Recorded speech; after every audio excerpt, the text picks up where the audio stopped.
Welcome back to another stock market open live stream. Today was probably gonna have another red day now, aren't we? Oh dear. Well, this is the letting air out of the bubble, as they like to say. It's gonna be quite interesting. You know, the bond market's sending us some interesting signals. You've got the stock market trying to send you signals. You've got crypto trying to send you signals. You got precious metals trying to send you signals, and they all not good. Who knows? Maybe it's just the buy the dip opportunity, or it's the sell the rip. Actually, I think we've got we've got a what's it called, sound clip for that. I really gotta have those ready in the morning because it's a little bit of a buzzkill. It takes so long to get the darn thing up. But I think, now see, I don't even know where it is. Probably because I don't think I've ever used it. Would it be under sad or happy? Selling spree. Oh, well, now the HDMI's on. See, it's a disaster. Disaster. Anyway, welcome back. Today's going to be really entertaining because we'll get to see what the market wants to decide in terms of which way we're going. Are we going up? Are we going down? Or what? I think let's take a listen in first to GDP, though. Hitting the wires at 235,000. That's a bit lighter than we were expecting, at least following an unrevised for now, 243,000. 235,000, well, at 245, they upgraded last month by 2,000, which makes this month down 10,000. On continuing claims, the seventh consecutive week above 1.8 million, 1,851,000. Now, let's go to GDP. Our first look at second quarter GDP. Better than expected, 2.8%. 2.8%. We're expecting 2%. Of course, if you comp that, that is going to be bumping right up against the last quarter of last year when it was up 3.4. If we look at consumption, also solid, 2.3%. Also the best since the last quarter of last year. And these are both following much lower numbers for the previous quarter. 1.4 on the GDP, 1.5 on consumption. Now let's go to the price index, shall we? This one comes in cooler than expected, which is not a bad thing. Last look was 3.1, expecting this to be 2.6. Comes in at 2.3. That's the lightest level, well, since Dees, when it was 1.6. And once again, this number is moving in the right direction. Well, we have been at a lower pricing pace. Now let's look at the core PCE, expected to be 2.7. Last look, 3.7. Comes in at 2.9, so a bit hotter than expected, cooler than our last look. And of course, that compares with the last quarter of last year as well, when it was at a much lower 2%. Finally, durable goods. Durable goods. Now, these are preliminary look, and it's a volatile series, so these will be changed in a couple weeks and fine-tuned. We're expecting up 0.3. This is a huge miss. Huge miss. Minus 6.6%. That is the weakest going back to that horrible month, which was April of 2020, when it was down 20. This is a biggie. And if we look at X-Transportation, now we know why the number was down. X-Transportation jumps all the way up to up 0.5%. In other words, transportation's in the toilet. Not a surprise, Tesla. A huge negative there, up 0.5%. Well, that is the best of the year. Last year, we were up 0.6%. Now, let's look at capital good orders, non-defense, ex-air and aircraft parts. This is a proxy for capital spending. A very solid number, up 1%, up 1%. That is the best look going all the way back to January of 23. Shipments, a completely different story, comes in at a lackluster up 0.1%, and that's comped against last month, which was down 0.7. And I do want to point out on the capital goods order, you got capital investment up 1%. It was solid. But last month was even revised lower to minus 0.9. So when you look at orders and shipments under the guise of the big bump down last month against the pop, at least on the orders side this month, it kind of comes out in the wash. I like the way the markets divine everything that I've put forth here, because we were at 435 and a 2 before all that data. Now we see the yields are up back at 439. We're at 419 on a 10-year, which was down 9 basis points on the session, that moved back up 3 basis points. So what we are seeing is a little bit higher than we were before the number, where they were significantly lower. And you could see by the data points what most likely pushed that up, and that was some of the better second quarter numbers. Yeah, so here's your problem with this. Basically, you got data that's like, hey, the economy hasn't really started getting crushed yet, at least for Q2. Remember, these GDP numbers are looking at Q2. And that's not so fantastic because, unfortunately, I mean, y'all know this stuff, it looks so far in the mirror, in the rearview mirror. What good does it do you? But anyway, yes, Q2 GDP coming in at 2.8% versus the 2 expected is substantially higher than we could have expected, with the core PCE price index. Core actually came in hotter than expected, 2.9 versus 2.7, and headline came in at 2.3, lower than expected. Continuing claims were a little lower than expected, and initial claims were a little lower than expected. The durable good orders were a complete disaster. Durable good orders, these are going to be like planes, cars, larger equipment, machinery, CNCs, whatever, and that came in minus 6.6%. So then, okay, does that mean we're buying less machinery from ASML? Well, that's what the next number is useful for, X transportation, and that number actually went positive, implying there was more purchasing of machinery outside of basically autos and planes. So I don't know how much of that segment is driven by plane orders versus vehicles, but it really doesn't surprise me that in such a higher interest rate environment, it's very difficult to sell vehicles. And it's one of the reasons that I believe you have Elon, who comes across as distracted. Tesla's going to invest in XAI. Tesla's going to focus on robots and robotaxi. I'm not saying these are not very important things. And it's not that I don't believe that Tesla has incredible manufacturing advantages. But what I am saying is Elon coming across as distracted is the clearest signal you could ever ask for that selling cars right now is extremely difficult, if that wasn't already really obvious. So yeah, unfortunately, that's not good for a company like Tesla. But it is what it is. And again, those were Q2 figures for GDP, and those were June figures for durables. So we'll see how numbers actually move as we get into the third quarter. Keep in mind, we're already almost 1 full month into the first quarter, which is also kind of wild to think about, that it's already been almost a full month of the third quarter. I feel like Q3, Q4 just started. I always think in sort of like the mindset frame of house hack terms is what I'm always thinking of. And I'm like, oh yeah, Q3, Q4, buy time, buy time, buy time. And here we are, we're buying. So it's pretty remarkable.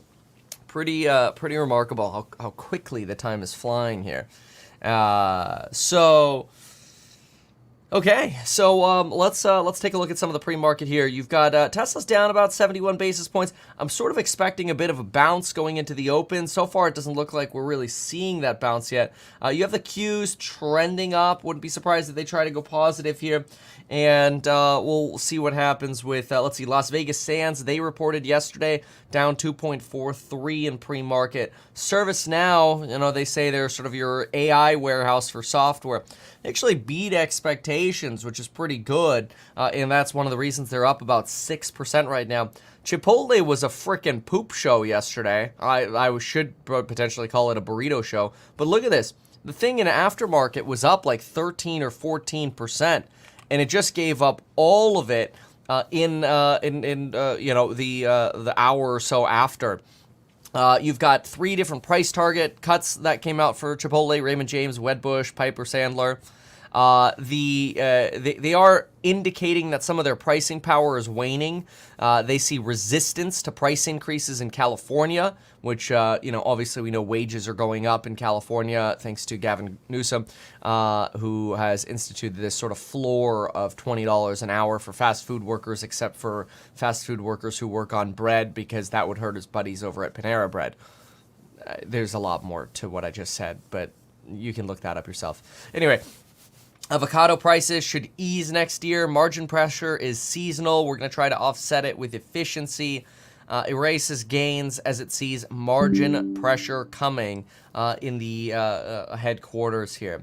So it looks like they're still trying to expand new restaurants at about a pace of 300 in the fiscal year. The expectation was about a 306 expansion on Chipotle. So it's not bad, but it's telling you that you're starting to get a little bit of a wearing down of the pricing power that a company like Chipotle has. And this is usually one of the first signs that you're going into a deflationary environment, is when companies start really complaining that, okay, we're starting to see people say no to price increases. Now, American Airlines was a little bit more of a poop show. American Airlines reported this morning they see their Q3 to be break even. So Q3 EPS expected to be 49 cents, now expected to be 0. That's adjusted EPS for what that's worth, and like the 0.5% of you who actually care about the difference. We see load factors in Q2 a little higher than expected. Fiscal year adjusted EPS to be substantially lower than expected. Midpoint fiscal year adjusted EPS saw at, let's see here, $1.50, saw at $2.75 on the midpoint. Now expected to be $1.30. So that's a huge slashing of how bad the numbers are. And keep in mind, American Airlines was one of those companies that came out early and said, hey, our numbers are going to suck. This is when you release sort of preliminary numbers. And they didn't disappoint. They did not disappoint here. The airlines are absolutely reamed. They don't have any pricing power whatsoever. That is a 53% decline versus the expectation that they previously set. So you've got a massive collapse here in earnings capacity at these airlines. And quite frankly, it's not just because it's actually not because capacity is going down. Ironically, capacity is actually going up.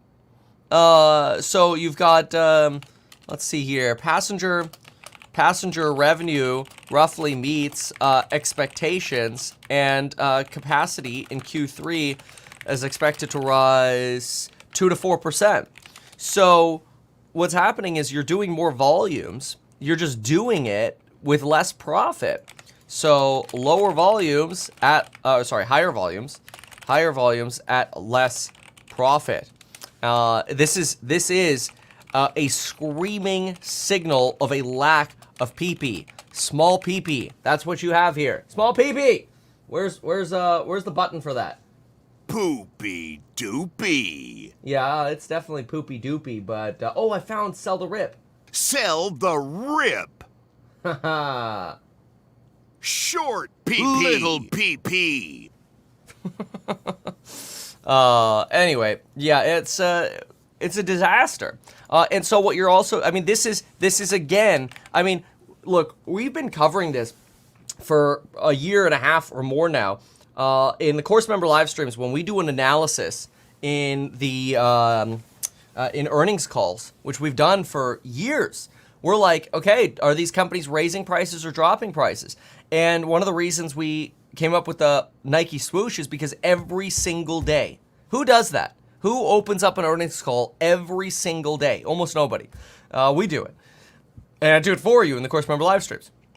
And for years, since peak inflation in mid-22, we've been seeing the ability for these companies to raise prices beginning to wane. It's just, the downside is it takes years.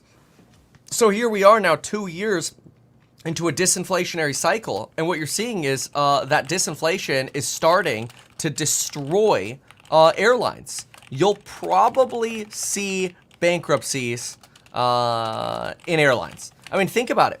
Remember, Ryanair, as we said yesterday, Ryanair thinks fares will decline 5% in Q3. That's 20% annualized. That's insane. Now, keep in mind, I'm all for it.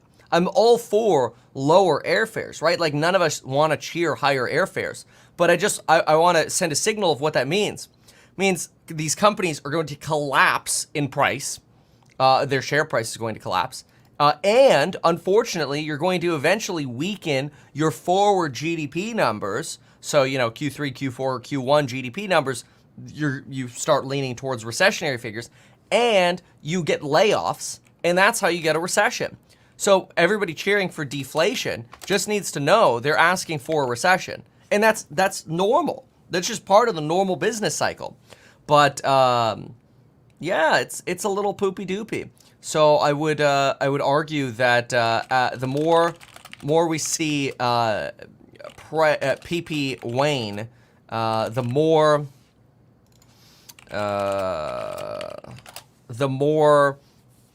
we trend towards recession. And that's so like the ultimate, like the Fed irony here. I'm just gonna say the Fed irony is that at the same time as companies are screaming, we've lost our PP, at the same time as that, you've got this rear view mirror data the Fed's looking at. The Fed's looking at Q2 GDP data and lagging inflationary reports. It's moronic. So it's going to suck. And you're not going to get cuts, especially not with a beat on GDP for Q2 here. You're not getting a cut in July. That should be completely unpriced, frankly, by now. There have been no hints of that at all. I suppose we haven't had a single hint from JPOW that we're actually going to get a cut in September. But let's just say the rate cut trajectory is moving. The current expectation for September rate cuts priced in at 1.15 now. That's one of the highest numbers that I've seen here so far. We're at 1.83 for November. 1.83. That's number of rate cuts, and then December's priced in at 2.7. I'd be surprised if it goes this slowly, honestly. And then 3.4 for January. They're gonna have to cut much faster than this. But again, they look in the rearview mirror. They just cause more damage in the meantime. So it's a poop show. That's the way it is. Complete poop show. Let's listen in over here. President Jim Bullard, he's unshackled. Oh, speaking of Fed, here's the guy who left the Fed and now, I don't know, pitches some funds or whatever. As if I wasn't before. Yeah, he's now dean. Yeah. That's true. He's now dean of Purdue University's business school, and it's good to see you, Jim. Some school rather than fund. That was somebody else then. I mean, we're down to one, maybe. Does this throw that into question at this point? What would you do? Tell us. Finally, be honest with us. Be honest, finally. I think today's GDP report will take July. There was a little bit of residual talk about July. I think that'll get taken off the table here. That's literally what I just said. This is reassuring that the first half growth rate was probably the underlying growth rate probably between 2 and 2.5%, pretty close to the potential growth rate of the economy. Inflation news just very recently has been good, but the committee has 2 more reports before the September meeting. They'll want to see those. So I think the committee's on a pretty good track here at the July meeting to signal, but not signal too strongly, that they're probably about ready to go in September and beyond that. In recent weeks, you can sort of feel the perception growing that the labor market might be slowing, and maybe even more than people think. And I saw someone throw in the towel on, I guess it was Dudley. You saw Dudley's comments, I guess, right? Yeah. He said, okay, I was wrong. We need to cut now to make sure it doesn't get worse. Oh, there it is. I can't believe that. I did not plan that.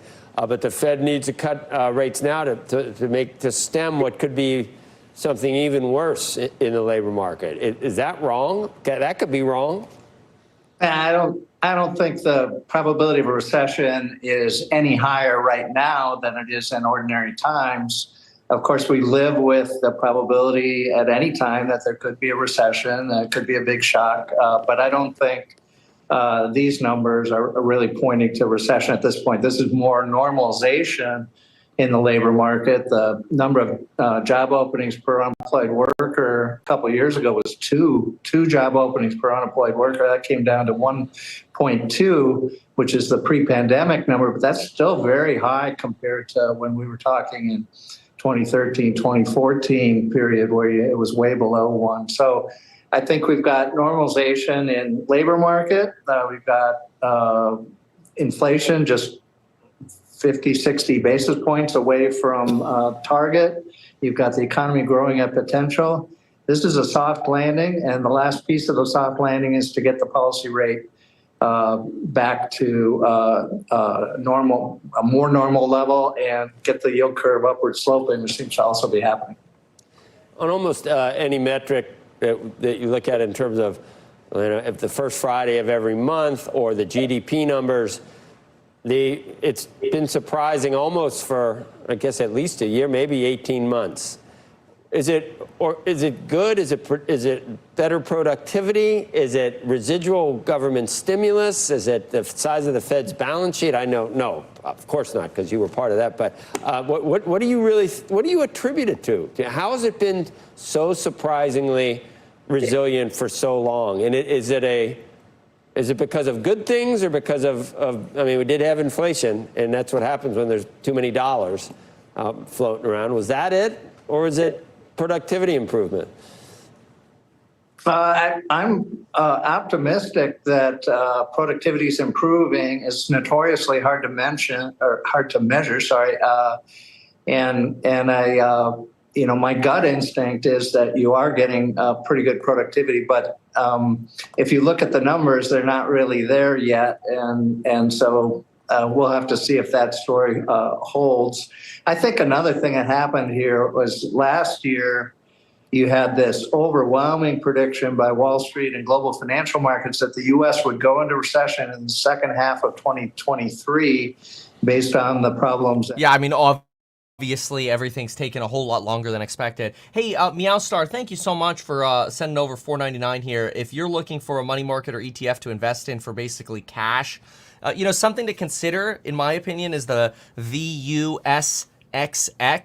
I'm not affiliated with that. It's not a personal recommendation. It's just sort of broadly pretty decent, 5.29% recent yield here. Just know, though, when the Fed starts cutting rates, yields on these things are going to plummet immediately. So if you really want longer-term cash, maybe consider looking into treasury bonds. But again, it's going to be up to you personally. And then you'd slow down to the potential growth rate. I think that's exactly what's happening. That's a soft landing.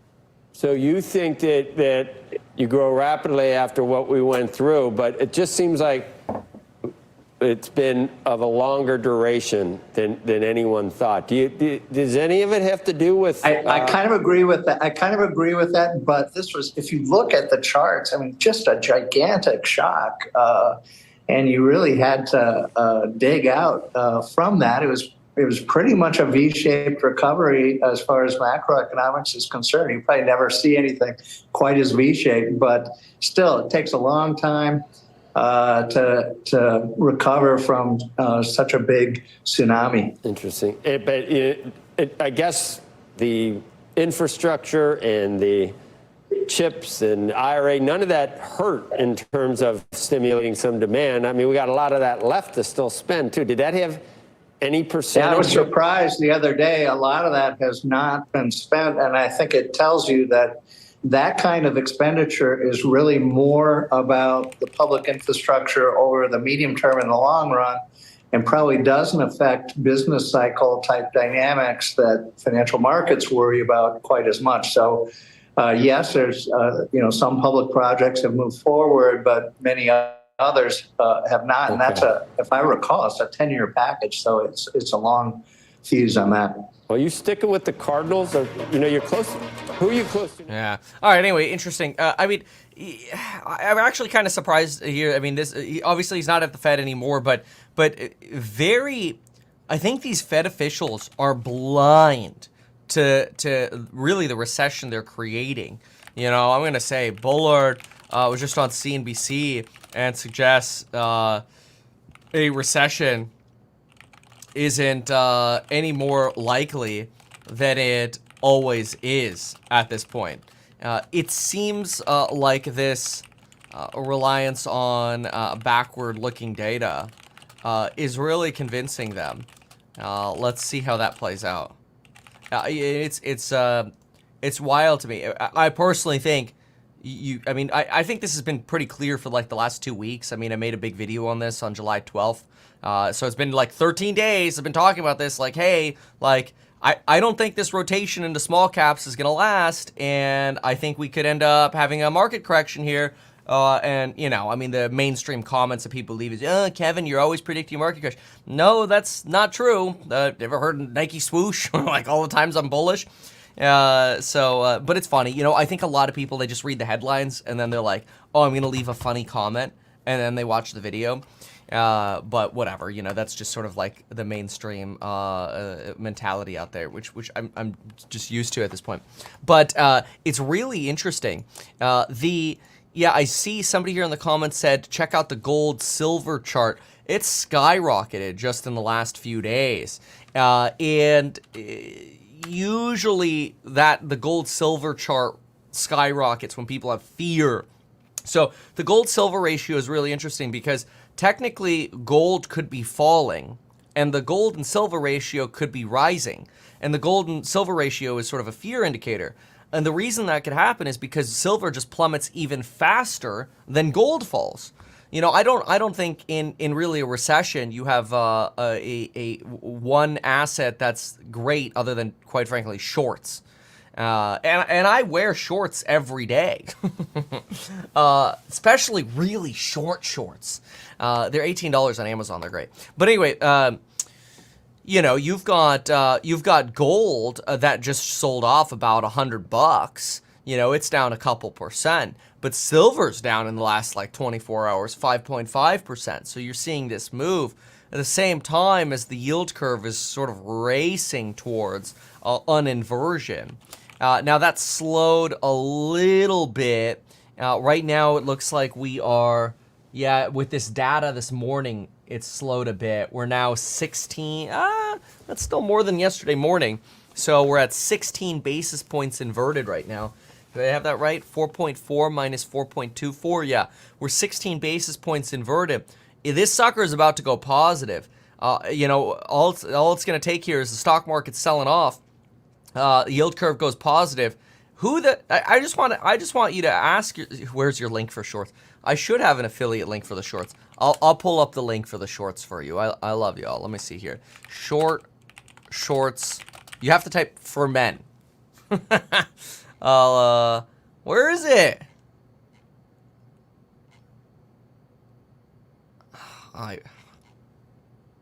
Okay, hold on. I gotta go into my order history.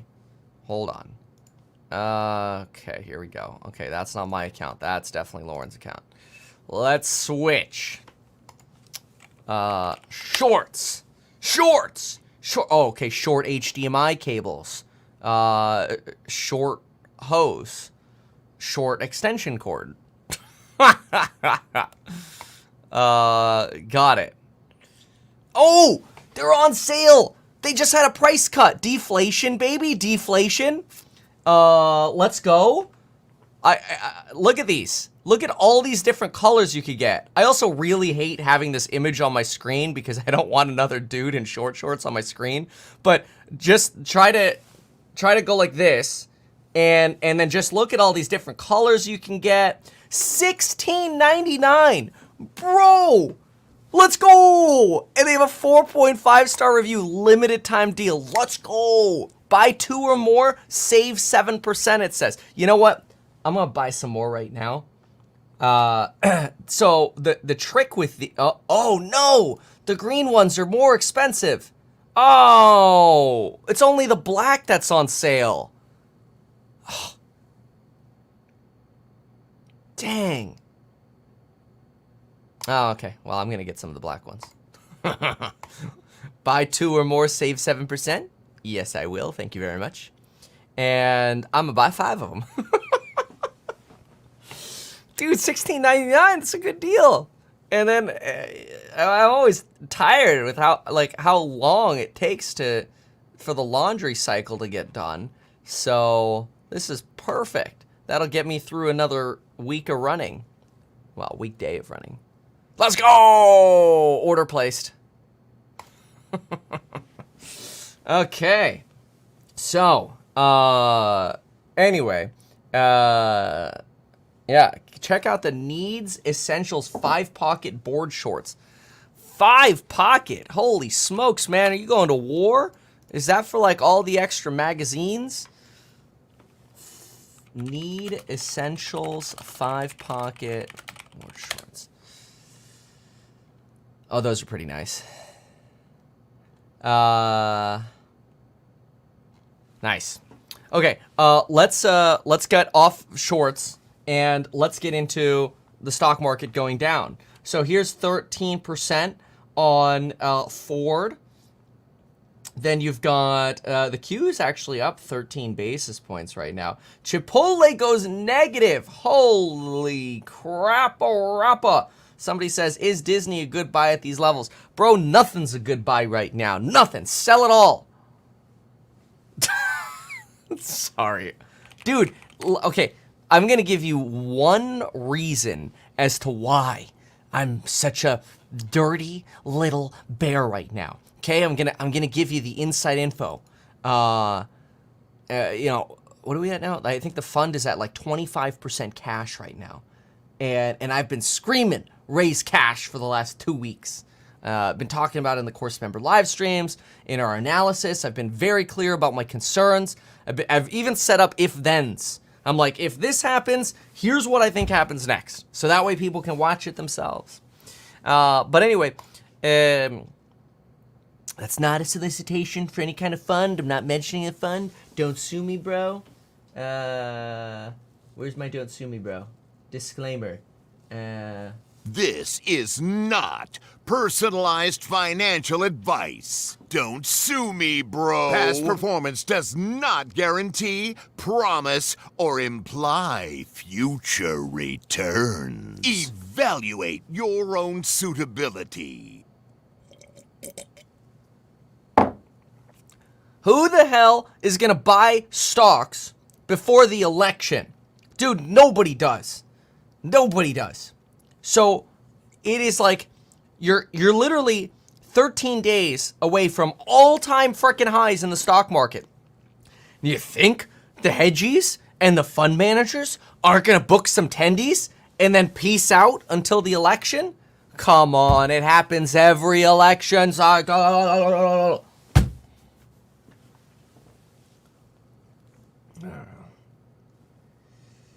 So, why are you wearing shorts that short? Because they're comfy. Duh.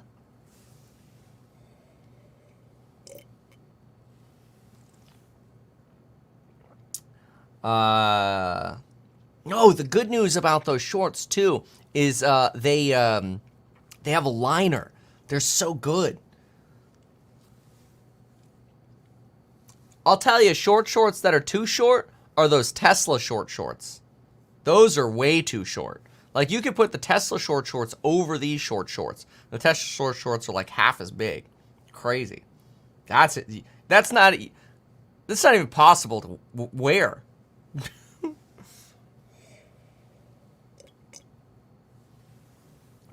Yeah. You could see the $3 or the $18 short shorts. Yeah, the $3 savings here. You could see him in Ben Mala's last video. You know, he ran into me walking out of the place. It was like 100 degrees outside, so I'm wearing short shorts. But then, you know, bro, every day but Tom Lee says the market's gonna go up. Of course the market's gonna go up in the long run. But in the short term, we're gonna have some problems. This whole idea about massive cash on the sidelines, you think it's gonna go into the market before the election? And remember this cash on the sidelines thing, cash was on the sidelines too. It doesn't always only go into stocks. You know, a lot of people don't like stocks. They think they're a scam. It's all a scam. Is it too late to raise more cash, Kevin? What do you mean? Like, oh, you mean sell now? Hell no. Dude, you're still so up on so many of these positions. Dude, look at Nvidia. Okay, who cares? It's 11 or what is it? It's $113 right now, bro. That's $1,130 pre-split. Okay, I'm like, this sucker. When this sucker was $480, I loaded the boat with Nvidia, and people are like, "You're a dumbass, man. You're buying at the top," and I'm like, my fundamentals say it's going to 800 within the next 2 years, bro. That sucker went to $1,200 within the next like 6 months, and I'm like, damn, that was way faster than I thought. But then I'm also like, this is stupid. And then I even said, and you know, the people who watch, they know this, then I even said, I go, Tesla at 180 is more likely to double than Nvidia is likely to double. Obviously, you know, when we found the bottom of volatility in Tesla skyrocketed. Problem is, you killed the robotaxi event, you killed the momentum. At the same time, you killed the momentum. Now all of a sudden you're getting a market correction, which started on July 11th. Go back, you'll see it. That's when we topped out. You know, everybody on Twitter is the expert. They're obviously all running hedge funds, and they're obviously all the experts, because on July 11th, I'm like, what just happened is a really bad sign. I don't think this is a rotation. I think this could be the beginning of a crash. No, Kevin, you're just being a scaredy cat. It's a opportunity. You know, and then people are like, yeah, it's Kevin flip-flopping again. It's like, yeah, that's how you not lose money, baby. That's all right. So, yep, here's Gall again with your daily reminder that it's a Head and Shoulders. He just paid $2 to say that. You know, what is this? After the election, Trump gets in, the real SH90 starts. Has anything ever fallen out of those shorts? No, never. They're fantastic. Mara just announced they bought 100 million in Bitcoin. You know it's gonna go to shit before the election, right? Like, there was a good little run moment you had there. Good run for a couple weeks. That because of, Trump getting priced in, Biden's still here, after Mt. Gox and after Germany's sell-off, of course you were gonna have a bounce. I made money on the bounce too. And I actually thought if Biden didn't drop out, there was a chance this sucker was gonna go to 80 to 100K before the election. The problem is now you got Kamala, so you got to unprice Trump, which then now started the risk sell-off in the Qs, and that's going to translate over to BTC too. How's Baby Summer? She's fantastic. She's beautiful. She's wonderful. By the way, I've been posting more Instagram stories of the babies. I don't know if I have one there right now, but over the last few days, yeah, I'll post some more today. I don't have one up right now, but you can follow me, and I'll make sure to post some today. So you could follow me at, I think it's just at Meet Kevin on there. And I'll post some more stories if you want to see the little babies. But, yeah, she's a good little cootie. And, yes. Yes, please. Hold on one sec. Yes, please. Thank you so much. Awesome. Great work. Excellent. Okay, good. So that'll get done. But yeah, you know, this is a crazy time, you know, pre-election, and so it's interesting. Am I in recession camps now? How do you see it? It depends. It really depends. Can the economy hold up between now and the sufficient rate cuts? Maybe. So I'm not necessarily in recession camp. I'm just in bear camp for the next few months. So, yeah. Okay, well, I mean, you're going to have some bounce. I do expect you have some kind of bounce. Love when Kevin drinks in the morning. Bro, every moment of the day. Drink. Yes. So... No. The Fed's cutting does not make the market drop. You have to understand that. The Fed cuts for two different reasons. One of them is when the market is crashing because you are in a recession. That's causation, is not correlation, right? Or that correlation is not causation. In another scenario, like a 1995 soft landing, you can cut rates and the market just keeps going up. So, no, simply the Fed cutting rates is not a catalyst for stocks falling. Stocks could be falling while the Fed is cutting because you're in a crash.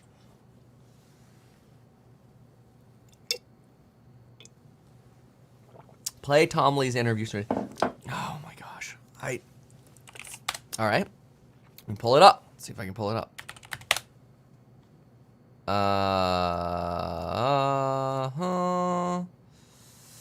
see. CNBC. Truth Social is a social media platform. Television.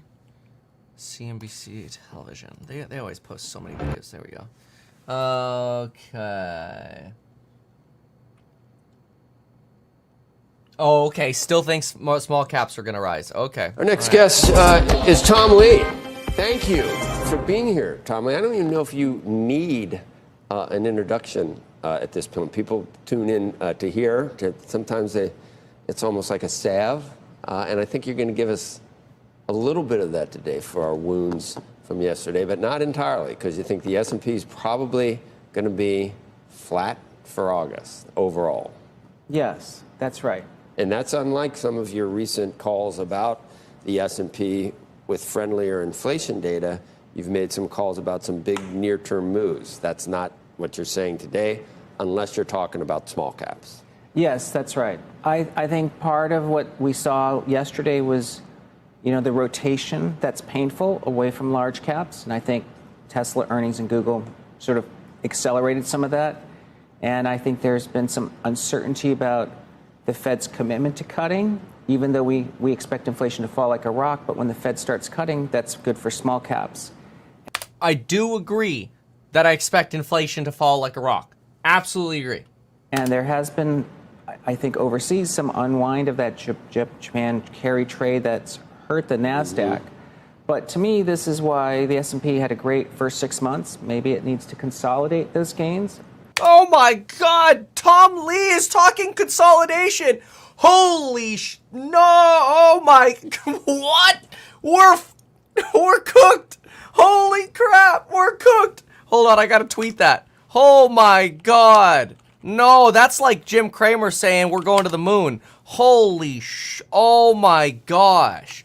Holy, here, we'll write this together. You could see it. Holy SH9T. Oh, what's the breaking news? Hold on. People may well know that new NBA contract for the right to air the games beginning next. Oh my God, I don't care about that. Okay, holy SH9T. Tom Lee just said on CNBC he expects the S&P, to consolidate. Oh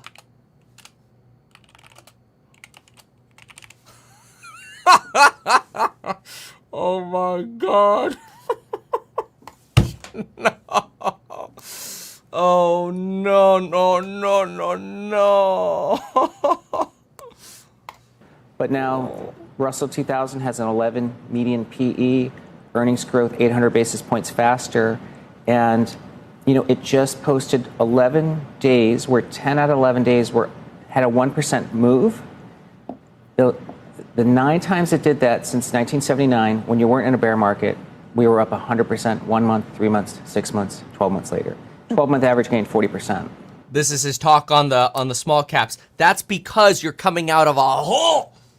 Don't get me wrong. After the election, totally agree. We go moon, baby. But between now and the election, don't see it.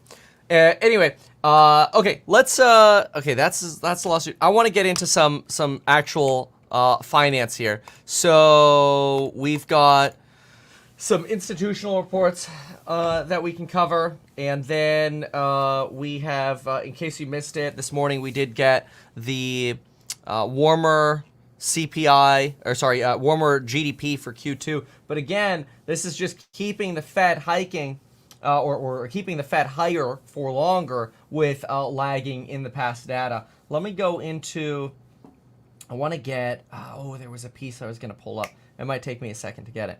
But I think today's going to be a bit of, like, my expectation for the day. So people are asking me about, like, trade ideas or whatever.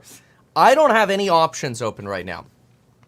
So a lot of people are like, Kevin, you should have options before you make a video. Like I don't think my comments affect the market at all, and I don't ever even let that cross my mind as a potential. So I don't have any options open right now, but I want to open a bunch. Well, I mean, there's one. I have like a call on me because I think they're gonna get acquired.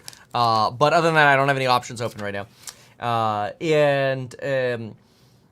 My intention is to hunt for a bounce in the open here, hopefully even bounce throughout the day, right? So I don't want to blow my load, so to speak, on buying like puts right at the open or whatever, and going all in, like nibble in, and I want to be prepared to DCA over really the next like week or so, mostly because I don't think we're in a plummet market. Like, I don't think this is banking crisis. The entire crash is going to happen within a week. I think this is slow bleed between now and the election. That's my thesis. So, and so that allows me, I think, patience in acquiring swing puts, and also allows me patience in and of course, we've been trading puts as well. I send all my alerts, obviously, to everybody in the Stocks and Site group, and I talk about these theses and theories and, you know, if-then conditionals, all that sort of stuff every day in our course member live stream. You should join it if you haven't yet. I think the price is going up. I don't know, it's a few days from now. It's like 5 days or whatever. And I had some more joins in the Mastermind as well. If you're not part of that yet, that's higher ticket, but it's gonna be really good. Small group and individual masterminds at meetkevin.com/mastermind. Of course, they're meetkevin.com. But anyway, you know, my take is slowly, you know, take some cash, put it on the side. That way, if you go into a recession, you have cash. If there's some mega crash, like even worse than what you had yesterday, you've got more cash on the sidelines. And build some hedges in. You know, you could have a long portfolio, and you could throw some SQQs in there. You could throw some BITI in there, because then what you're doing is you're hedging, right? So you've got your long portfolio that goes up, but BITI is going to give you 2x protection as Bitcoin goes down and 3x protection on SQQs as the Qs go down. So now all of a sudden, you're going to go up slower, but when there's a down, at least you have some protection, and you're somewhat trying to lock in your fund positioning, or, you know, your fund's positioning. And by that, I mean your dollars, right? I don't know if you're managing a fund or whatever. That's just my take. Like, I don't think there's something bad about that. Let's see here. This is, oh yeah, I thought this was interesting. This is a will the pain continue? This was a Citi institutional note. And, I have to put it, save here, open this. So we'll annotate this one together. All right, let's take a look here. We got about 13 minutes to the open. Risk aversion continues with consensus trades tumbling. Japan continues to dictate FX. Nikkei underperformed among global equities following the U.S. equity correction on Wednesday. Let's see here. Dovish central bank expectations. Let's see. Capitulation was the main trend overnight with few catalysts beyond weak euro sentiment. Right. That's also very interesting right now, is we do have very few catalysts. Like, I'm looking at the catalyst calendar and I'm like, like, when am I going to get to make a Fed video again? It's like, on the 31st. You know, it's like, the Fed is next week, but it's been a little boring right now. It's going to get more fun, though, soon. U.S. data calendar now comes into focus, right, going forward. Q2 GDP, quarterly PC, and initial jobless claims simultaneously. So they wrote this note early in the morning here. Okay, what else? U.S. equities set the tone globally overnight. Nikkei was down 3.3%. European equities are seeing more capitulation. Futures trading data suggests we could see further losses, though with a lighter earnings calendar today, focus could turn to macro data, which wasn't bad today. The macro data was not bad today. That's why I'm saying I think you get a bounce, you know, at open. Let it bounce a little bit, get some green in there, then put the shorts on. But remember, you're putting shorts on for pre-election. You know, so again, you get a rally today. Perfect. Get the Qs back to 475, load up a little bit, and just protect yourself. Again, I'm not saying, like, sell everything, run for the exit. But I am saying be a little more careful right now going into the election. And hey, you know what? If you don't get a big sell-off, thank God. Right? That's great. No recession, soft landing, your business keeps going, you don't lose your job, you don't go bankrupt. Fantastic. But yeah, I certainly wouldn't be all in on margin right now. Okay, so a little bit here on treasuries. Elsewhere, copper liquidation continues. Okay, what else here? These are some specific tickers here. Cyclical, structural takeaways, daily chart, Japanese dollar, weekly chart. A lot of talk about that Japanese dollar. Yeah, anyway, so I just wanted a few little comments there. So what else we have? Hey, look, Tesla's green at the moment. It was down as much as 1.8% in the pre-market. So let's go with... let me see if I can find another that I had saved up. Ready to go. Let's see here. JPM. Okay. So let's see here. Okay. And open. Okay. Let's check out JPMs. Oh, look, it's JP Morgan. I actually really like JP Morgan. U.S. futures are lower. I think they're green now. When this was written, that was true. Mega cap mixed, blah, blah, blah. Commodities weaker. USD lower. Today's data sets, we already saw them. They were good. Major markets are lower. Blah, blah, blah. Broad weakness driven by earnings disappointment. Okay. Particular stickers here. U.S. earnings coming up. Boring. JPM macro publications. Fine. Okay. Yesterday we saw a risk-off event in tech as the rotation continued. Well, I mean, Russell was down as well. I think it's just a rotation out of cash. Or out and into cash. Main catalysts of yesterday's sell-off were the worse-than-expected Mag 7 earnings, a la Google and Tesla. Rising concerns on consumers. This has to do with comments on restaurant weakness. That's been going on for a while, by the way. And LVMH earnings. So keep in mind, the restaurants, if you read the earnings calls, and I get it, like nobody does it. It's fine. I'm just going to try to tell you. You know, I know everybody, when they first meet me, they want to punch me in the face, and then, like, slowly they're like, no, you kind of grow on me slowly. You know, that's why I was never able to date. But what's interesting is the restaurant earnings calls, especially McDonald's, they were one of the first to say it, and their stocks performed miserably recently. They warned that it's not a matter of not just having pricing power. It's that people aren't showing up anymore. That's the problem. People aren't showing up. So that's really hard. Sell-off was further fueled by positioning, headwinds, weaker seasonal expectations. Macro data still pointing to a resilient economy, which is bad for, rate cuts. Let's see here. Weakness in manufacturing, presaged by regional activity, appeared strength in retail sales books, boosted, blah, blah, blah. Ultimately, no changes to the investment thesis, fine. Blah, blah, blah. On balance, reports don't suggest any break in economic momentum in Q3. They're not that bad.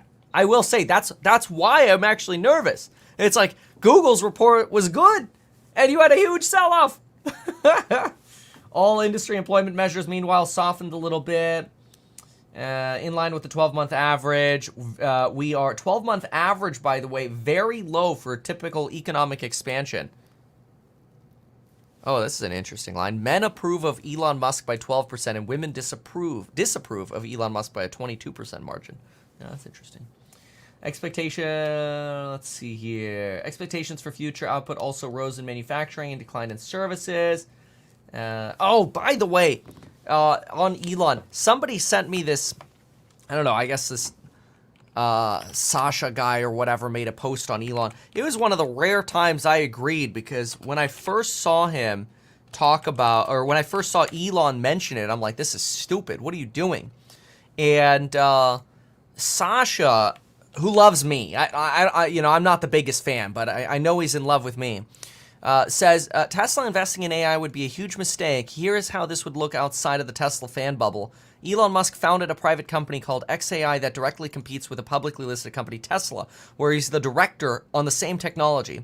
Reportedly, this private company then got resources, like prior employees, people, GPUs, at the expense of Elon's attention. This comes on the back of Elon saying he needs 25% of Tesla stock, or he will renege on his fiduciary duty and do work at Tesla that should be done in a separate private business, basically taking like potentially Optimus to another business or whatever. Tesla then hands over a $5 billion check to this private company after the company existed for just a few months. And on top of that, companies like OpenAI are expected to lose $5 billion a year on training, right? They're not making it. They're expected to lose money, not make money. With all due respect, and as a long-term Tesla shareholder, this one really doesn't smell good. To that I say, yes, Sasha. That was a good one. I have to say, give the devil his credits. That was a good post, because that was the same reaction I had when first the news came out, and then people were like, Kevin, you're such an Elon hater. Are you kidding me? I'm just trying to be realistic. But that's okay. Yeah, everybody's entitled to their opinion. My opinion's just better. Okay, so expectations. See, I'm going to have the same code name that Donald Trump had. Humble. Expectations for future output also rose in manufacturing and decline in services. Right. Just be careful, because manufacturing can U-turn very, very quickly. On the pricing side, output price index declined, blah, blah, blah. Manufacturing composite, lowest read since November, and low compared to history, though it's on the high range of 2023. That's why sort of this expansion is kind of weird. Inventory's been choppy, blah, blah, blah. Okay. So this was their forecast on GDP, which was low. It came in higher than that, which again, okay, what is this? Hold on. My colleagues in equities derivatives point to single stock vol as having compelling risk rewards given volume surface and 1 to 3 month tenure structures to capture earnings. Some of these risks include risks, continued mega cap sell-off, weaker earnings, and macro data pointing to the Fed being behind the curve. Hell yeah. Continued momentum, unwind, degrossing. Yes. And the beginning of negative seasonality. Yeah. Absolutely. That is absolutely, like, they say their tactical bull case remains intact. Just wait for JP Morgan to capitulate before the election. You know, they're already telling you, hey, yeah, we're bullish, but, mega cap could keep selling off, and I guess earnings could be worse, and I guess macro could keep saying the Fed's behind the curve, and I guess momentum could go away, and I guess there's negative seasonality, and I guess there's the negative of going into an election. Yeah, okay, maybe we want to be bearish too. That's when you buy. When everybody on the street is bearish, buy. Everybody's still bullish right now. People are like, oh, it's just a dual correction. Macro weaker, earnings stronger for now. For now. These are questions. Yeah. Oh, these are scenarios they're giving. Macro weaker, earnings stronger. If investors focus on the totality of data this week, then the scenario would be more probable than the previous one. That's this one. Macro stronger, earnings stronger. Oh, both stronger? Yeah, I don't think so. Let's go with macro weaker, earnings stronger. They think S&P will go up. Well, sure, because you're going to price in cuts, and companies are earning more, which is a good thing. And I don't think macro is going to get stronger. So the real question is, what happens if you have macro weaker, earnings weaker? This is your bear scenario. This scenario would lead to a pull forward in rate cut expectations, likely in the increased view that the Fed does a 50 BP cut in September. Ooh, hadn't even thought about that, but I don't see that happening. Because I don't think the market wants a shock of a 50, and it would send the signal that they broke something. That's not likely. Fed cutting due to weaker growth has not been a tailwind for equities. Right. Yeah. Further, the view that the Fed made another mistake and will be slow to correct it could make this scenario a snowball into a bear market as sentiment deteriorates. I realize this is, like, of the 4 scenarios, the most bearish, but that, like, at least be aware of the downside if you're bullish right now. And again, it's not like I'm 100% cash, you know, like the fund I manage, 25% cash. You know, I'm not here saying sell everything. I'm just saying, take some tendies and not personalized financial advice, but I need more coffee. All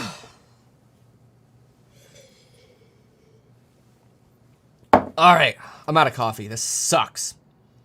Kevin has 7 kids and hasn't slept in 3 years. Dude, I was up at like 4 a.m. this morning, and all I was doing was sitting there thinking about stocks. And I'm like, all right, let's read some institutional notes. Let's see what the institutions are saying. Let's go. Let's shower. I usually never shower like at 4 a.m. or 5 a.m. I'm like, all right, I'm gonna shower in the morning. We're gonna change it up today. Anyway, We did have margin pressure this quarter. Some of it was let's get ready for the market open here. All right, boys and girls. Who's ready to make some money or lose it all? Let's go! You are. yes, because I expected that, and that's okay. I deserve that. We deserve that. Year-over-year sales growth of 5%, 4% organic sales growth. Not enough, I Well, guess. whenever you have a guy down, you know you can't say, hey. I mean, I can absolutely buy that. Let's get the opening bell here in the CNBC real-time exchange with the big board. Health services provider Concentra celebrating an IPO today at the NASDAQ. It is the largest IPO of the year, and that's Lineage, a temperature-controlled warehouse REIT. I've got to tell you, that's actually Temperature-controlled warehouse REIT. Okay. Anyway, what do we got over here? We got Nvidia's down about 50 basis points here. Chipotle, I don't really care about. ServiceNow, dude, 9% on the pump. Oh, man, that's going to set up for a juicy short. Here's your bounce, baby. Here's your bounce. Come on. Come on. I want the bounce so I could load up some cheaper shorts, my friends. It's bouncing down. Tesla. Oh, look at the bounce on Tesla. It's up 1%. Will it last? Uh-oh. Q's just went negative. Oh, here we go. Oh, jeez. Get the airbag. Google, IWM. Let's see if it actually tries to go anywhere. Enphase, Amazon. Back to green. Back to green candle. First 15 minutes is always a poop show. Come on. We're expecting a bounce. Give us a bounce so we can short. We know the run won't last, but give us a one last sniff of the rose before we go. Oh, come on, little weenie baby. One last look at 220, please, Tesla. 220, 225. Can I sniff it one more time? Maybe, just maybe we can get there today. It's looking good. Oh, the Qs, though. The Qs. Oh, Tesla. Let's listen in over here. anyone who has any exposure is obviously looked not aghast, but they initially worry, and then they should look at SL Green, Vornado, and they should look at Simon, which is more retail, obviously, and they come back. And that's why I am not as chagrined as others about this. We did get a nice div hike over at B of A yesterday, 8%, and a little buyback. Yeah. $25 billion. No, not everybody's being heard here. I think we're way too close to what's not going right. We're going to have the same problem we get to Southwest. It's easy to emphasize what's not going right. Yeah, what'd you make of the American guidance, Jim? They were looking for, what, 225, 325? They say it could be as low as 70 cents now for the full year. No, that was absolutely horrible. And, you can have these conversations. Phil LeBeau's great because he doesn't have to, I'm the color man on this. But, could it really be that bad so fast? I mean, every plane is full. They have a little bit of a of a seesaw, of a fulcrum, where they just add like 3 more planes, whatever, and pricing goes down? How could they be so wrong? It's Where's crazy. the stock versus COVID? Load factor was a beat, 86.6, as Phil will tell us, but RASM down almost 6. No, that was painful. And when I looked at that, I said, wow, I thought American could do something better. The stock has been acting quite horribly, but it's deserved. And I cannot believe that they can do so poorly in what is a tremendous time for travel. Tremendous. Look, American Express would tell you it's tremendous. We've got companies that cross-border, MasterCard and Visa, that was part that was really strong for those guys. So these guys are playing right in the sweet spot, and this is all they can do. Now, they're largely domestic, so they can say, oh, Jim, you're talking about overseas. But I don't know. I expected better. I just expected better. Speaking of expecting better, I'll mention a company we don't often talk about here, but it was a $52 billion market value before trading today. Edwards Lifesciences. Oh, my. Their major product is not selling Let's take a look. You're talking about transcatheter aortic valve replacement. Oh, my God. TAVR. Look at what is happening to this stock. Bedrock. That's how they invented it. This had the same market cap as Ford, basically. A couple billion less at the beginning of the day. Sorry, but my point is that it's losing a quarter of its value. If I had the old Penguins back from the old Squawk Box days, I'd be rolling them out, because this morning suddenly the analysts see something they don't like. At B of A, at Baird, at JP Morgan, at Truist, and it goes on from there. The downgrades are everywhere. Blah, blah, blah. All right. So let's see what we got going. So first things first, it looks like we've got let's see, the Q. Oh, look at this, Tesla 220. Let's go. It's tested again. There's gonna be time soon for Tesla to give me some delicious tendies that I can take, and then you can go short to 180. I do think it's probably going to go back to 180, by the way. Sorry. Anyway, the Qs continue to bleed. NVIDIA continues to tank. How is SOXS doing? It is moving up, good sir. This is crazy, by the way. This is a triple leveraged short on the semiconductor section. And so, like, you know, your NVIDIA. Let me see what else we have here. How's AV Go doing today? That one's only down about 1.6. How about SMCI today? SMCI's down a bit. I've got Sachsenhausen. That one's moved. That's probably, I don't know, that's not a very good reference to that. But anyway, then you have Tesla. It's getting rejected right there. 6 cents within my line, it gets rejected. Within 6 cents of it. That's crazy. So I wonder if we're going to actually be able to pass through this here. The Qs continue to drop. That's not, it's not sexy. But, you know, again, I was looking for a bounce here to have a little bit of a better deal on a short. Right now, it looks like we're just going straight down, my friends.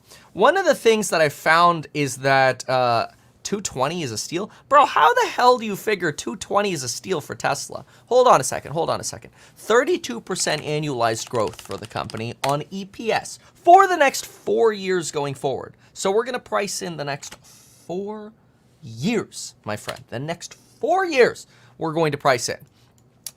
And we're going to take EPS at the end of this year. So we're really going to look forward. We're going to go 220. And we're going to divide it by EPS, which is $2.35. And then we're going to get a 93.6 PE ratio. We're going to divide that by 32%. We are sitting at a 2.29 peg. Still, it's a little less than 2x where it probably belongs to be. 2.92. Come on, baby. Give me a bounce. Give me a bounce so I can short more. We're about 1.7 times over where we should be on a valuation basis, based on those earnings. Now, if we can really explode EPS more than 32%, great. But how are you going to do that with the Fed being as slow as it is? It sucks. All right, here's our bounce, baby. Come on. Ugh, give me the bounce. So, Kevin, talk to us in 2030 and see how you feel about it. Bro, I made this crystal clear, you nutty. I said I'm bearish between now and the election. I'm bullish long term. Wake up.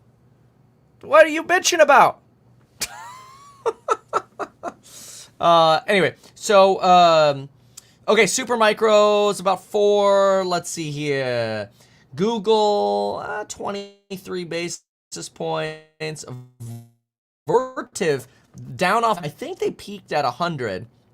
109. Oh, wow. Okay. All right. Okay. ARM Holdings, down 5.75. GameStop. Oh, it's at the testing line. It's testing line. Here we go. Testing, baby. Come on. I want it to test 225 so I can short it right there. This is your 3-year downtrend right here, folks. The 3-year downtrend. 225. This is the line that I am looking for and waiting for. Please go there so I can short it. Let's see here. Let's see here. Tesla. November. Put. Oh, juicy. Okay. So, go to 225, baby. That's where I want to enter. Oh, Q's recovering. Nvidia, it's trying to recover. Looks like it hit its bottom. It's recovering. You've got, Broadcom, stabilizing. So, Ford, ooh, 15%. Ouch. And, still dropping. Tesla, or Enphase just moved to the green side. Good for it. And Amazon down 25, sorry, it's up 20 bips, but it's declining. Palantir down another 4%. My God. AMD's down at 142. It didn't make it to the 165, did it? It was there last on the 17th-ish. Dang, it's been about a week. Somebody says, buy Baba. I think you've still got time before you buy Baba. I think you got a lot of time. Baba is you're exposed to the Chinese consumer here, and I don't think you've hit bottom there yet. LVMH is screaming that in your face. The bottom ain't in yet. And again, I want to bounce here. I want to be able to get some good deals and then longer time frames. Because I don't think you want to expect rapid declines. Probably, give yourself some good time. Okay, are we not going to get to 225? Come on, baby. So, what else? Super Micro now recovering. Qs are trying to recover. Okay, so maybe this will be where our bounce is, which is good. Give us an opportunity to buy some more. TNA. Ooh, this means Russell's up about, actually, probably almost 75 basis points. Russell. Ooh, Russell's moving up. Okay, some recovery. Let's go. Hood. Hood's not going anywhere. Who's moving on the small caps? Let's try Open Door. Open Door's flat. Let's try RKT. RKT. Okay, let's try. I don't know who are the smalls that are moving then. Let's see here. QuantumScape vomited after earnings. Yeah, I don't like holding one like that into earnings either. But where's my market cap? So market cap. Dave & Buster's, Redfin, ChargePoint, EXPI. Okay. Under Armour. All right. And ServiceNow, 11%. Pretty good. Good bounce there on Tesla. And Enphase now up about 1%. I'm looking for 225. And let's see if we get rejected there. Okay. Qs. Oh, Qs are going to go green here in a moment. Q. Here we go. Almost 9 basis points. No, Tesla, no. 225, baby. Go to 220. I need to short you there. Nvidia keeps going. And we are looking for, let's see here. You got NVIDIA, Qs. Okay, so let's watch this. Let's keep an eye on this. Let's see where we're going. Tesla, it's already kind of rolling there. Obviously, it's only been 2 minutes. So we'll see where this goes. Southwest CEO is on whatever the show is called. And if I zoom out to Doomberger. Let's listen in over here. And then I want to look at yields, too. Some of the analyst action in focus this morning. And first up, Citi downgrading Lululemon to neutral. The analyst says that after years of benefiting from outsized growth in the active apparel category, trends have actually slowed, and Citi's credit card data points to a further deceleration.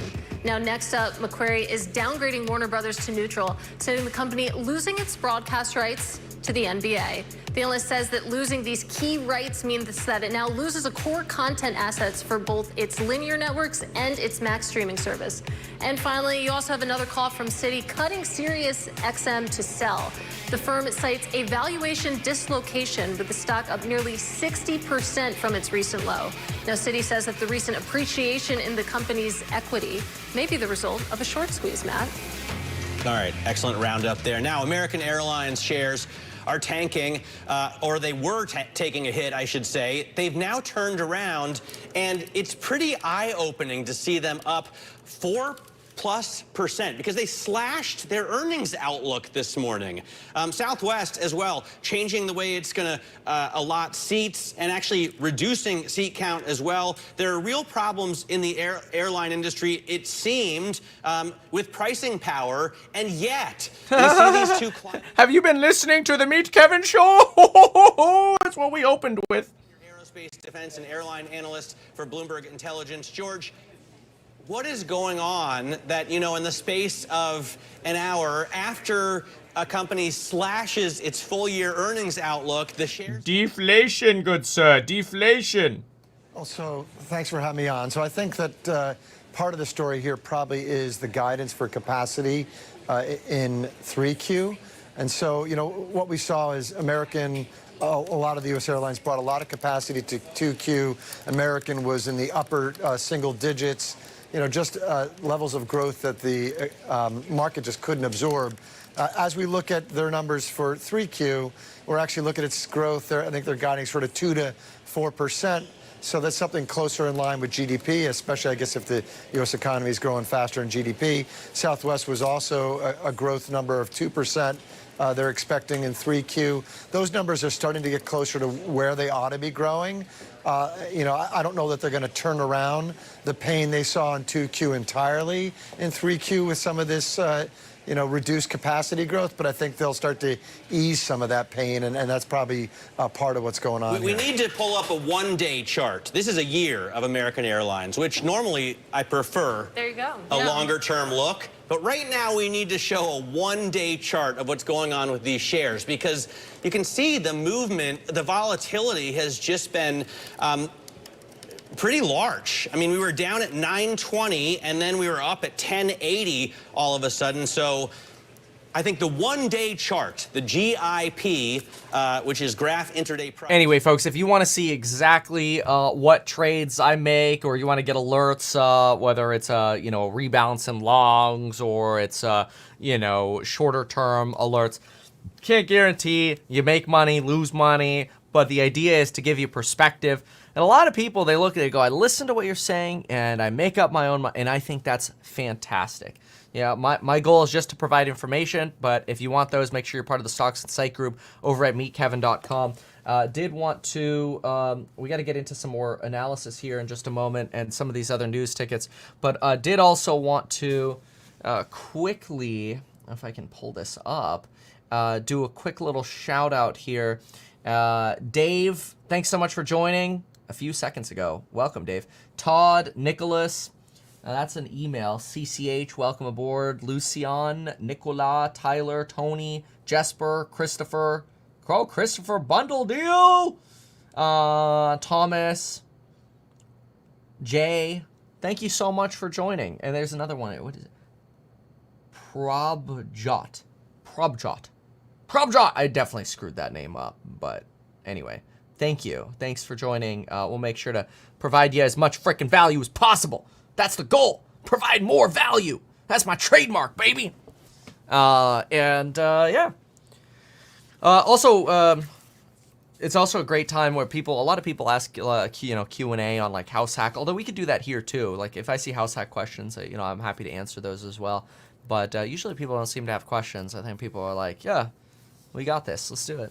And it's going really well. Like yesterday, we made even more progress on our phase 2 plans, and it's getting really exciting. Like we're sitting there as a team yesterday, and we're like, whoa, this is crazy. This is going fast. This is fun.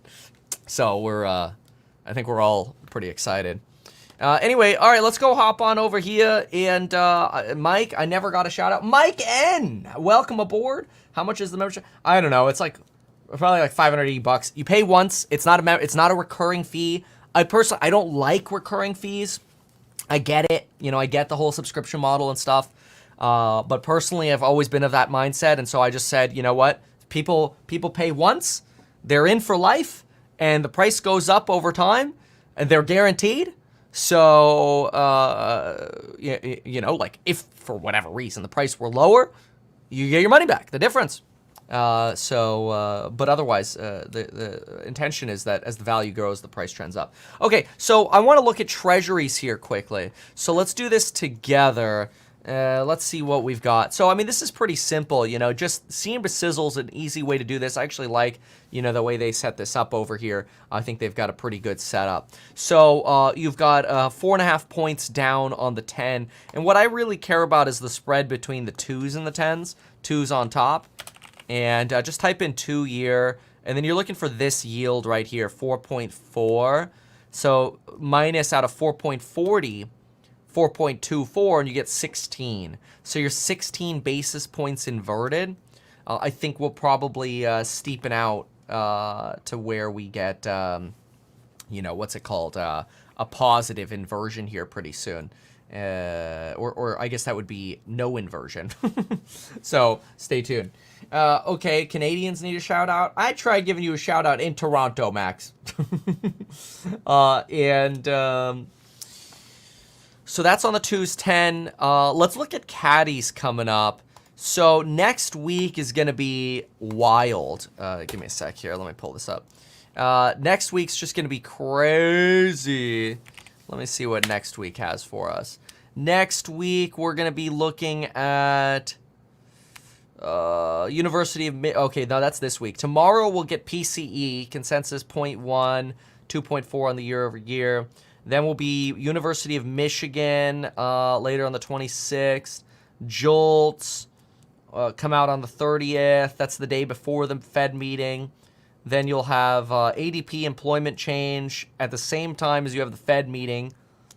Obviously, we're not expecting a cut next week. And, we'll probably continue to get references of, but the economy's doing good. Okay, whatever. Then... What else? Let's see here. Fed, JOLTS, GDP. That's it. The Fed meeting is obviously a big one. Then we get into the new catalysts in August, which will be for July. Those are going to be jobs report on the 2nd. Oh, also next week. Oh, dude, next week's already August. Holy smokes. Yeah. Next Friday. Oh my gosh. Next week will be juicy. You got jobs, both ADP and non-farm payrolls from the Bureau of Labor Statistics. You got the Fed on Wednesday. And you've got, I think Microsoft is next week in earnings and Facebook. Woo! It's going to be entertaining. Entertainment guaranteed. So when's CPI then?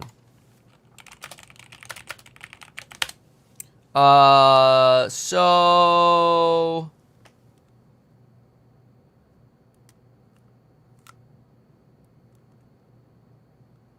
August 14th, 4 days after Lauren's B-Day. That's right. 4 days after the B-Day. Okay, so let's see what else we have here. We've got let's see what other news. Snooze, you lose. Markets tear up popular trades that reach stupid levels. Yeah. Sales misses become pressure points in Q2 earnings reports. Yeah. GDP report is a sign that big tech sell-off can reverse. Oh, okay. You think GDP from Q2 is going to reverse the sell-off? That's a little delusional. Let's see here. U.S. yields have plenty of room to fall as stocks sell off. That's true. Keep getting a stock sell off, you could get more of a yield sell off too. Yeah. Okay, so that's that. What about going over here? Oh my goodness.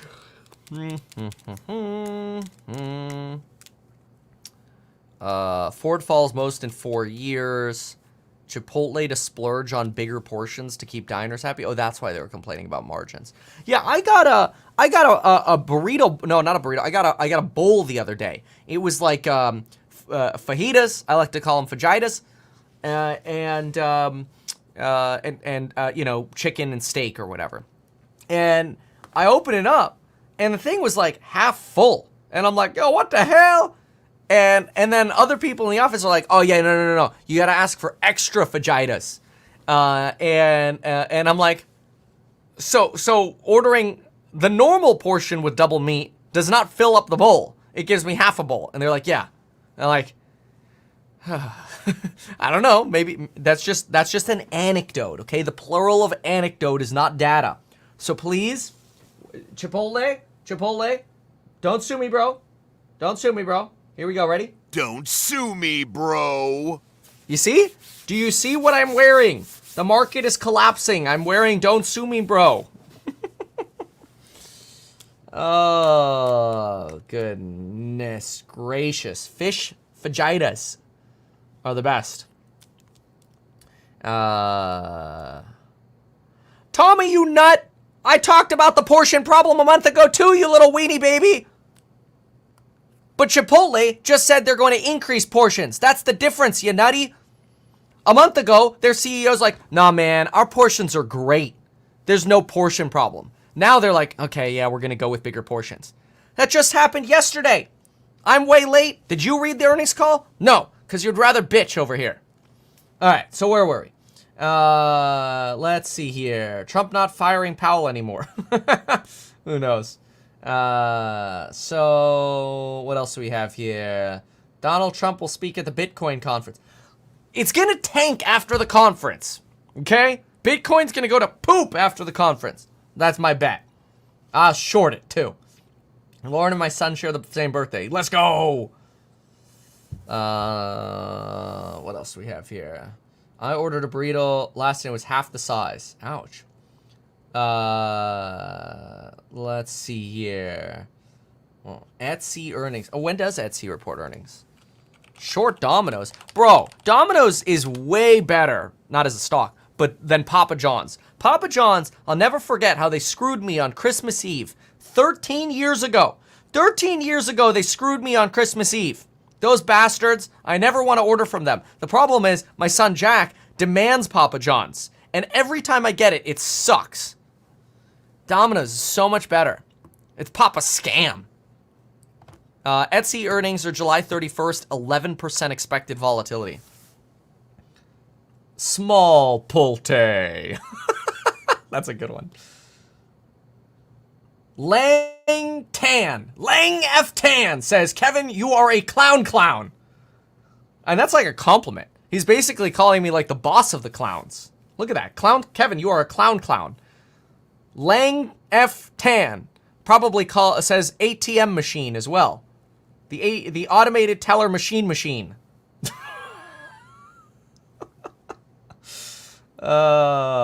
Short this eggplant idiot. Oh, you'll be able to soon enough. When I take House Hack public, I want you to short the shit out of me. Because then, that dividend yield gonna go to the moon, baby. And then you're gonna get burned. Not financial advice. This is not a solicitation. Don't sue me, bro. This is not personalized financial advice. Evaluate your own suitability. This is not an offering or solicitation. Okay, what else here? The shippies you call pizza over there in the U.S.? Oh, you must be one of those Italian people. Moto? That doesn't sound... Evgen Moto? That doesn't sound Italian. Who are you? Where are you from? Kevin, any thought on UNTC? It's a high-yield energy stock. Sounds like a scam. UNTC. Everything's a scam. If you haven't figured it out yet, everything's a scam. Market cap 350 mil, small cap. It's a little dangerous. Team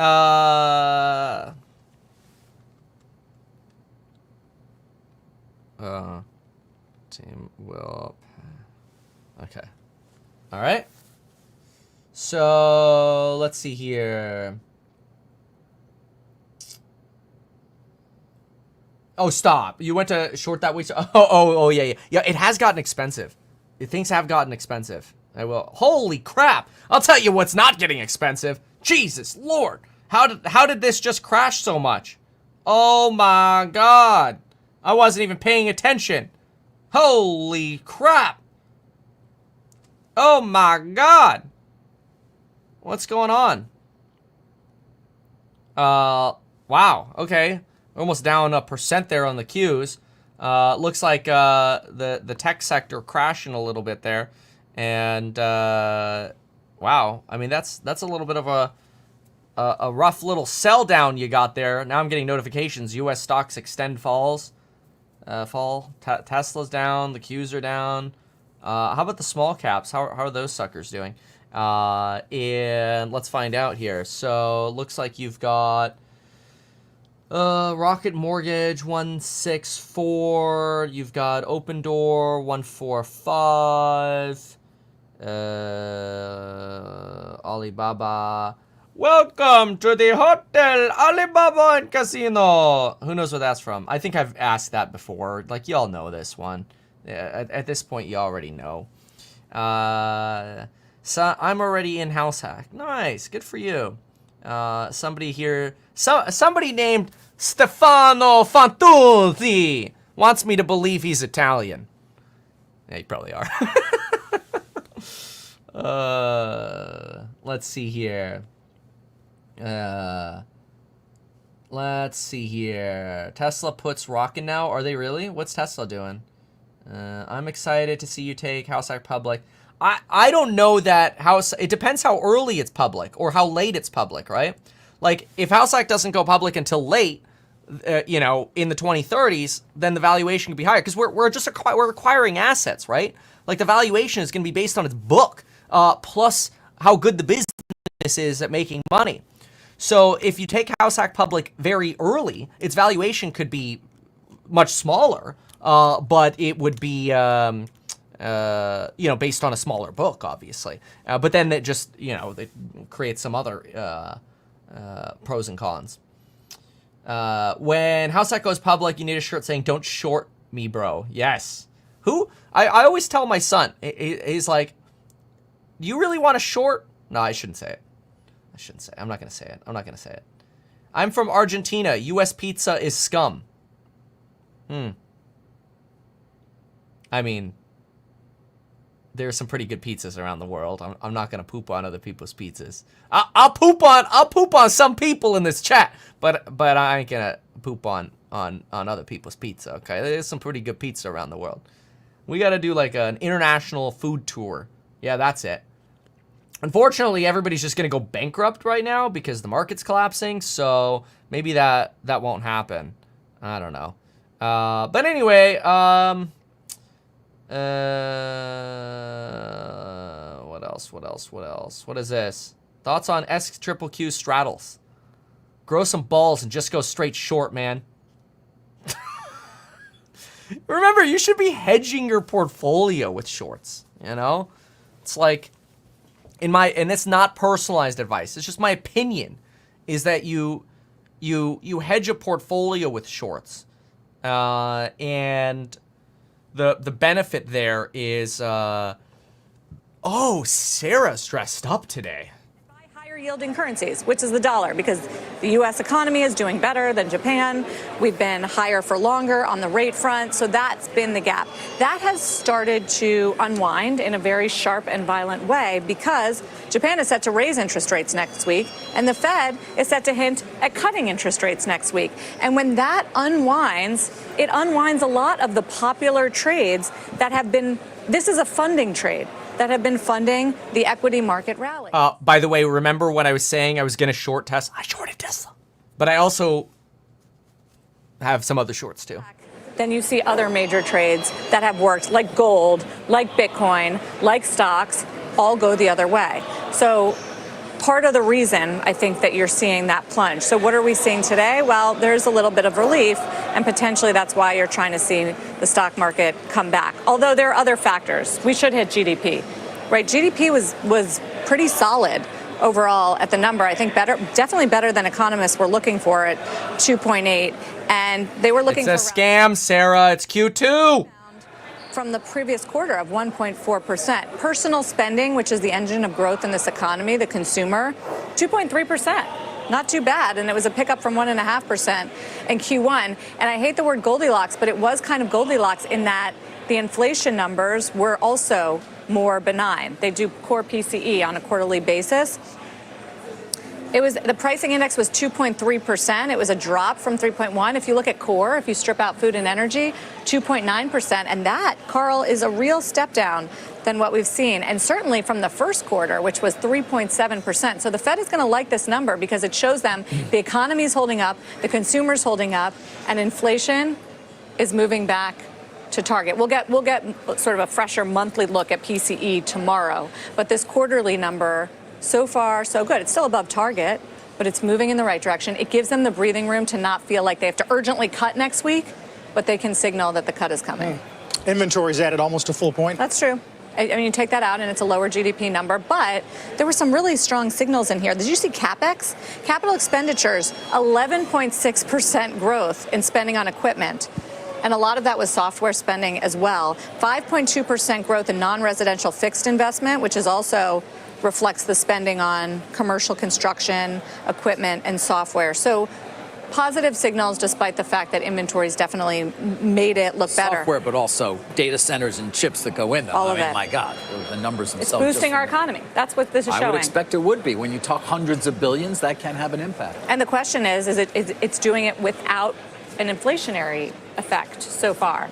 So we're not seeing any kind of tick up in inflation numbers. So that's a positive sign too. Some people think ultimately it'll be very deflationary once it starts. If in fact, under a benign AI scenario, as Elon Musk likes to say. A benign AI scenario, right. I like that. You don't want the other side of it, but the benign AI, yes, it's going to be great. This is a benign economic report, I will say. Initial jobless claims also a nice surprise there, dropping 10,000 to a seasonally adjusted 235,000 for the week. So again, kind of a soft landing-ish day on better than expected economic data. If you're Chipotle, no. things are good no matter what. No, I think you're wrong, Sarah. This is not a soft landing-ish day. What's happening is you're manipulating the Fed using Q2 data to say we shouldn't cut on the July 31st meeting, which was only like a 7% chance anyway. But you're manipulating the Fed to take even more weenie baby time. And the Fed's like, yeah, Sarah, you're right. We're sitting pretty. You know Jay Powell's watching Sarah every morning. Who doesn't watch Sarah every morning?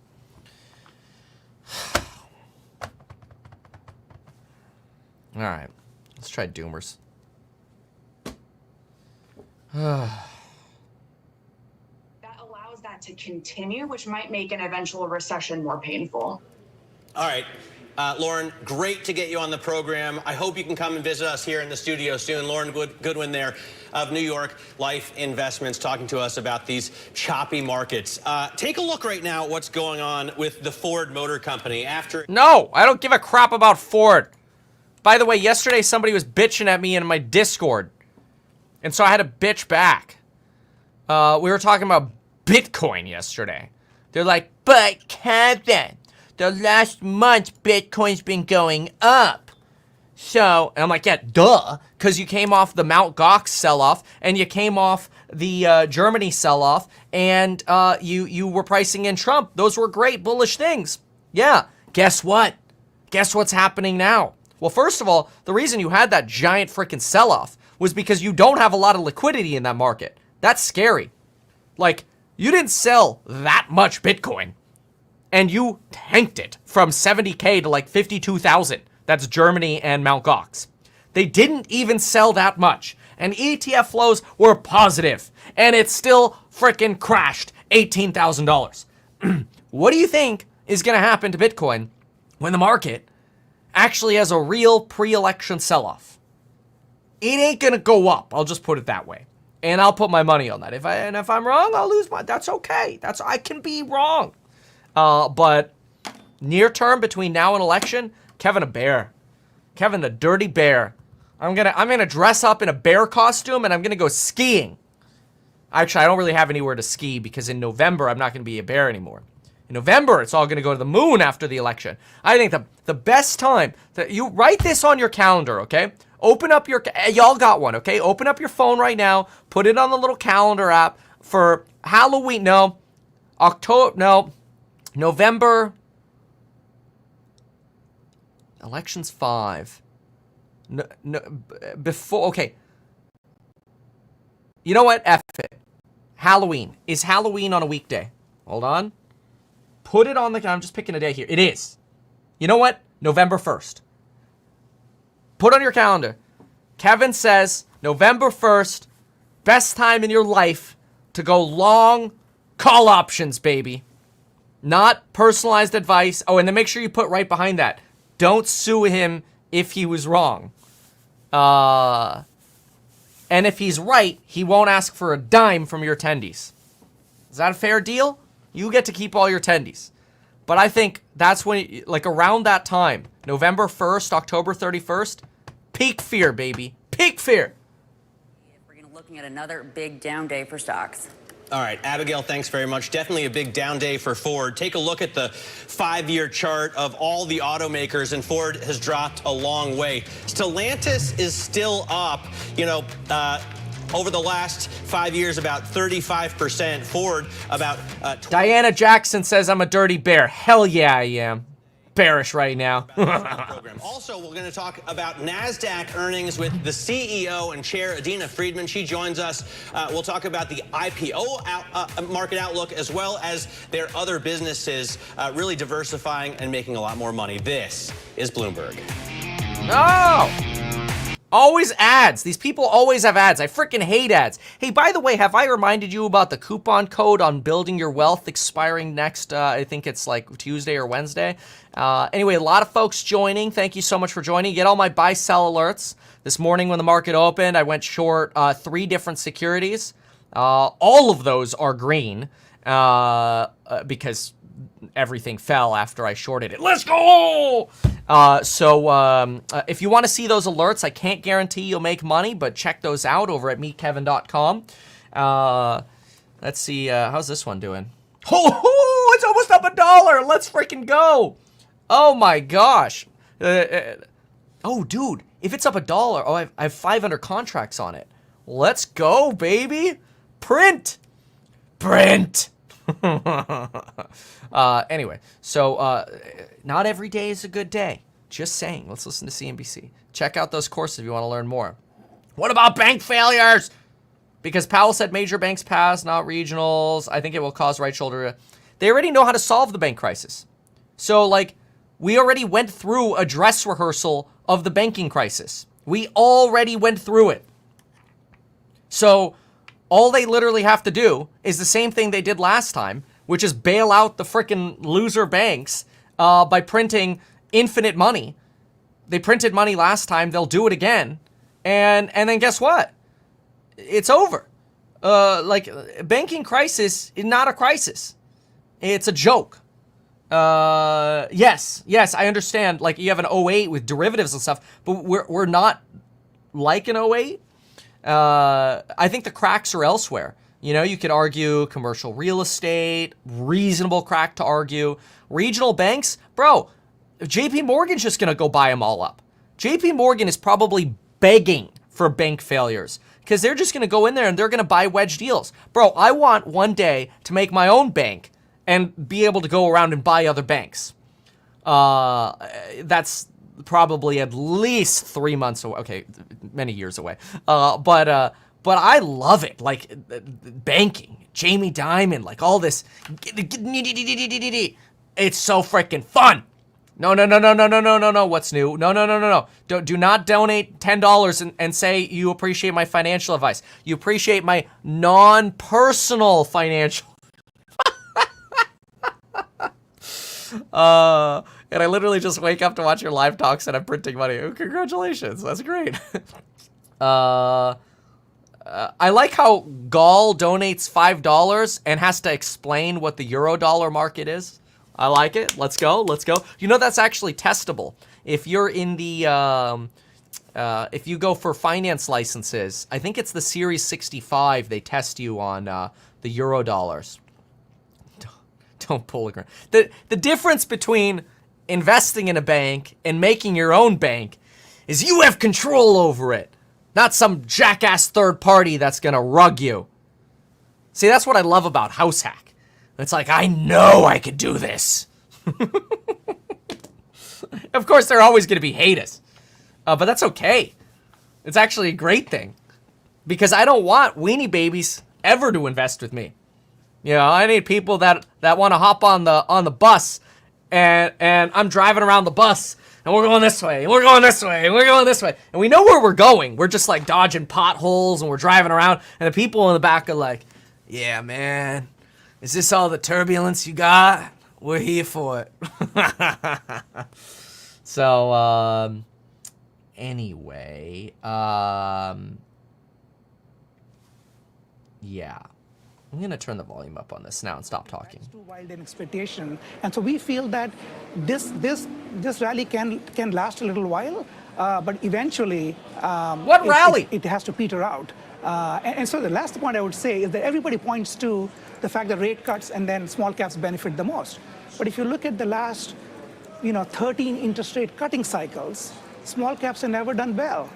They've always lagged. And the only time in '95 when they did do well, when we had a soft landing, was a time in which they were ahead for about 2 months and they gave it back. I see you nodding your head. No, I just think it's sort of a be careful what you wish for thing, right? Because small caps are going to be much more erratic. They're not as fundamentally based. They're generally lower quality. And what you'd like to see, and by the way, you are somewhat seeing it, is just a rebalancing of the market away from semis and mega cap tech, healthcare perking up. Financial strength is pretty undeniable. I mean, that's related to the small caps. But so the market is attempting to relieve these extremes that we've seen, we've been talking so much about for several months, but it's just happening in this sort of forced, contrived way, in a sense, based on a lot of these mechanical forces. I think at this point, you look for a fat pitch. You want for the market to get oversold. First thing that's going to happen is semis are going to look that way, and then the NASDAQ 100 down 10%. And, maybe then you refresh the rally, and probably it's not going to necessarily go back to exactly how it was, but, it's going to follow fundamentals. My question is, how many times can the market price a soft landing? It feels like sometimes we're priced for a deeper downturn recession, and then we get a good GDP number, and then we price for a soft landing again. How many times can we do that until we know what's happening? I mean, I think another way of saying that is a soft landing is a continuing expansion. And so you price it that way until it's disproven, I guess. And so when you go away from pricing the soft landing, it means you have a scare that the expansion is long in the tooth. And so I think that's kind of a normal ebb and flow. It's not like a moment. Let's go! Dude, 3 trades, all of them profitable this morning, up 65K. Let's frickin' go, baby. Oh, good. Dude, this week has just been green, green, green, green, green. Let's go. All on shorts, too. Well, maybe not all, but a lot of it. Anyway. Done.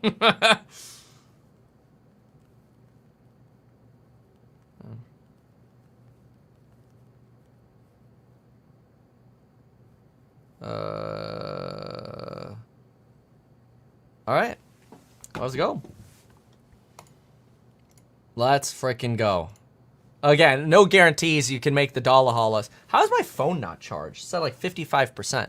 But you can see it here on screen. Just took that screenshot a minute ago. $65 hollis. Socks, S triple Qs, only a little bit on Tesla.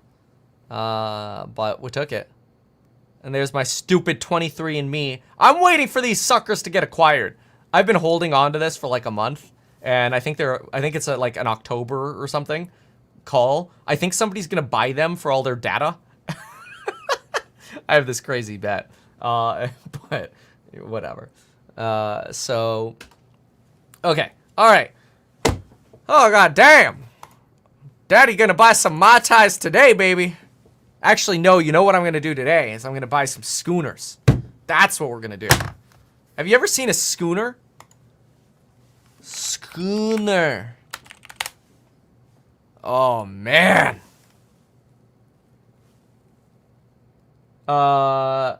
This guy AK is asking what's FDRX. It's FGXXX. It's cash. It's like a money market.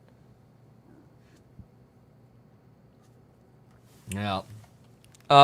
So a schooner, boys and girls, if you haven't ever seen a schooner, it's one of the goblets. You got to put like an IPA in there too. You know, it's got to have an effect. Anyway.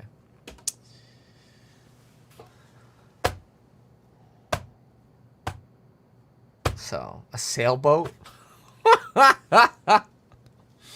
Nah, man. I don't want a schooner boat. That's boring. I don't... Do you know how much work it is to do those freaking sails? You think I want to deal with that crap? I'm too lazy to do that. I'm not adjusting those sails. And then if the wind's not in my back, I gotta figure out either how to steer. I don't know how to do that. Or I gotta roll up my freaking things and start pedaling or something. I don't know. I'm gonna turn on my little 12-volt battery engine in the back. I'm not doing this. This is boring. That's not what I want. No, man. I'll show you what you actually want, okay? What you actually want, not some dumb schooner. Okay? What you really want... Find a good one here. Yeah! This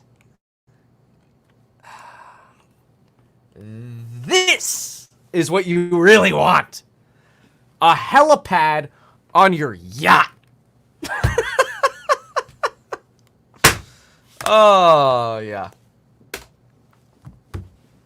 Even though I'm a licensed financial advisor, real estate broker, and becoming a stockbroker, this video is neither personalized financial advice nor real estate advice for you. It is not tax, legal, or otherwise personalized advice tailored to you. This video provides generalized perspective, information, and commentary. Any third-party content I show should not be deemed endorsed by me. This video is not and shall never be deemed reasonably sufficient information for the purpose of evaluating a security or investment decision. Rejection! Any links or promoted products are either paid affiliations or products or services which we may benefit from.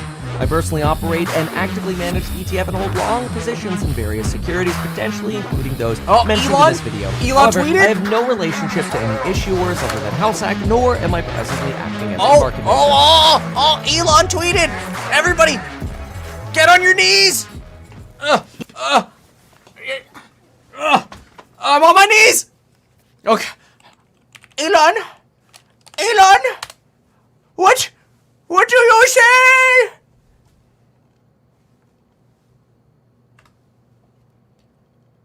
Looks like the public is in favor. We'll discuss with Tesla board. Stupid. Sell the stock.